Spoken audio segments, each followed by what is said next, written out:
Hello everyone, class 8 maths zone exercise 1.4 question number 1 state whether the following statements are true or false। आपको ये बताना है कि जितने भी स्टेटमेंट्स दिए जा रहे हैं वो सही हैं या गलत हैं। फर्स्ट स्टेटमेंट दिया जा रहा है कि between any two distinct integers there is always an integer. बोला ये जा रहा है कि किन्हीं विशेष दो इंटीजर्स के बीच केवल एक ही इंटीजर होता है। नहीं, ऐसा नहीं होता है, इसलिए ये फॉल्स दिया जाएगा। बी दिया गया है between any two distinct rational numbers there is one and only one rational number. क्या दो विशेष रेशनल नंबर के बीच केवल एक ही रेशनल नंबर आता है? इसमें भी ऐसा कोई कंडीशन नहीं होता है, इसलिए इस टर्म को हम क्या लिख देंगे? फॉल्स लिख देंगे।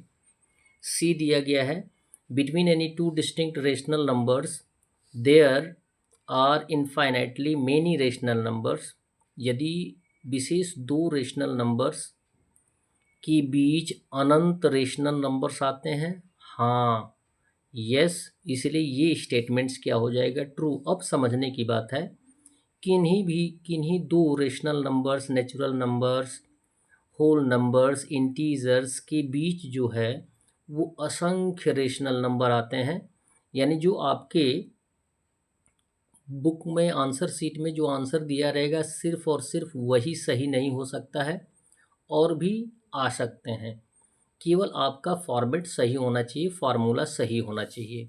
क्वेश्चन नंबर सेकंड दिया गया है find 12 rational numbers between -1 and 2। आपको फाइंड आउट करना है कि -1 एंड 2 के बीच के 12 रेशनल नंबर्स को फाइंड आउट करना है। तो सॉल्यूशन में लिखेंगे express -1 and 2 as a rational number. -1 और 2 को हम as a rational number use कर सकते हैं, -1/1 एंड -2/1। क्लियर है?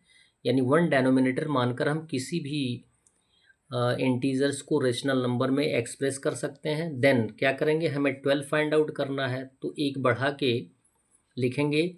देन -1/1 में 13 से मल्टीप्लाई करेंगे, 13/13, तो -1 इंटू 13 -13 बाई हो जाएगा 13। जबकि हमें रेशनल नंबर फाइंड आउट करना होता है और उनके बीच का रेशनल नंबर फाइंड आउट करना होता है, तो मोस्ट इम्पॉर्टेंट ये होता है कि दोनों रेशनल नंबर के डेनोमिनेटर को सेम लाया जाए, यानी इक्वल लाया जाए, तभी जो वैल्यू आएगा वो सेम होगा, यानी सही होगा। तो मल्टीप्लाई करने पर आंसर आया -13/13। एंड दूसरा रेशनल नंबर है 2/1, इसमें भी 13/13 से मल्टीप्लाई करेंगे, तो 13 1 जा 13। क्यों 13 से मल्टीप्लाई करेंगे? यहाँ डेनोमिनेटर 13 है, इसमें भी 1 से 13 में मल्टीप्लाई करेंगे तभी 13 आएगा।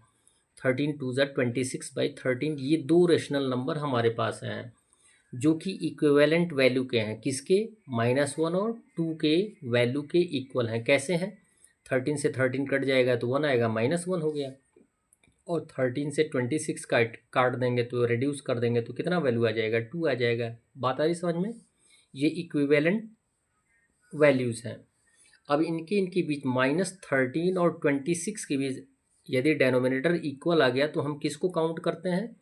न्यूमरेटर को काउंट करते हैं। तो न्यूमरेटर -13 और 26 के बीच ढेर सारे नंबर्स आ जाएंगे। यदि साधारणतया काउंट करेंगे तो -12 -10 -9 -8 -7 -6 -5 -4 -2 -3 -2 -1 0 1 2 3 4 5 6 7 8 9 10, यानी 25 तक आएगा। आपको लिखना कितना है? 12 ही लिखना है। या तो आप पॉजिटिव रेशनल नंबर काउंट कर लीजिए या नेगेटिव से काउंट कर लीजिए। तो लिखेंगे list 12 rational numbers between -13/13 and 26/13। कहाँ से स्टार्ट करेंगे?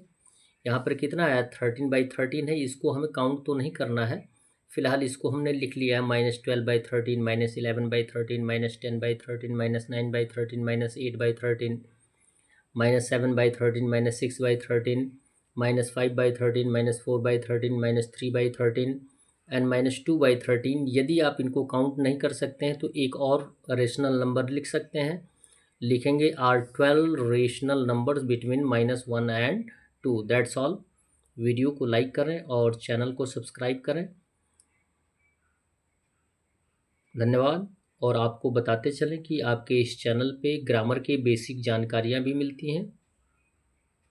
धन्यवाद।